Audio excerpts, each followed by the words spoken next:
ခင်ဗျားရဲ့ကွန်ပစ္စည်းဒါမှမဟုတ်ဝန်ဆောင်မှုကဘယ်တော့ပဲကောင်းကောင်းဘာလို့လူတွေကမဝယ်ကြတာလဲပစ္စည်းတစ်ခုကိုရောင်းတဲ့အခါဝယ်သူဘက်ကပတ်စံတစ်ခုတည်းပေးရတယ်လို့ထင်နေတော့ခင်ဗျားရဲ့စီးပွားရေးမှာအကြီးမားဆုံးအမှားတစ်ခုကိုလုပ်နေပါပြီတကယ်တော့ဝယ်သူတယောက်ဟာပစ္စည်းတစ်ခုဝယ်ဖို့တဲ့ဈေးနှုန်းအပြင်နောက်ထပ်မမြင်ရတဲ့ကုန်ကျစရိတ်၃ခုပေါ်ပေးဆက်နေရတာပါ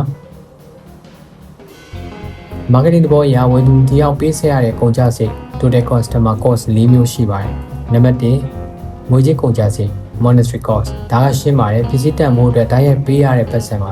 စီးပွားရေးသမားတော်တော်များဒါကိုပဲမြင်ပြီးဈေးချရောင်းဖို့လောက်ပဲစဉ်းစားတတ်ကြပါတယ်နံပါတ်2အချိန်ကုန်ကျစရိတ် time cost လူတွေကဒီပစ္စည်းရဖို့ဝယ်ယူသူတွေကဒီပစ္စည်းရဖို့ဘယ်လောက်အချိန်ပေးရလဲ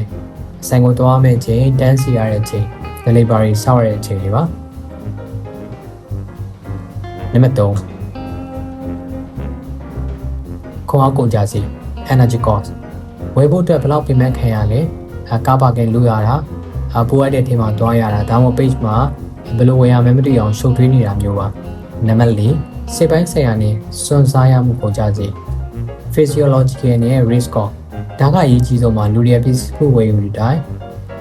စိတ်ထဲမှာ risk ကိုမြင်တတ်ပါတယ်ဒီပစ္စည်းတကယ်ရောလုံးပါမလား online ကဝယ်လို့ပုံနဲ့စာလွဲနေမလားသူ့ပတ်စံနေမျိုးစရာဖြစ်သွားမလားဆိုတာစိုးရိမ်စိတ်တွေ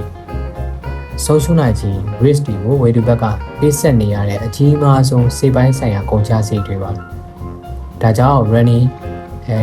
data ပေးတာ cash on delivery လုပ်ပေးတာတွေကဝယ်သူရဲ့ risk cost ကို short ချပေးတာမို့ဈေးမချဘဲနဲ့တော့ရောင်းအားသိမှုတာတက်လာစေမှာပါဒီဘောတရားကိုနားလေသဘောပေါက်သွားရင်ခင်ဗျားရဲ့လုပ်ငန်းမှာဈေးနှုန်းပြိုင်ဆိုင်မှု price war ထဲကနေရုံးထွက်လိုက်ပြီးပုံမကောင်းတဲ့နာဂတ်ကိုရရှိလာမှာပါဒီဗီဒီယိုနဲ့အတွေ့အကြုံတစ်ခုရရှိတယ်ဆိုရင် like and subscribe လုပ်ဖို့မမေ့ပါနဲ့နောက်ထပ်တန်ဖိုးရှိတဲ့စီးပွားရေးဗီဒီယိုတွေမှာပြန်တွေ့ကြအောင်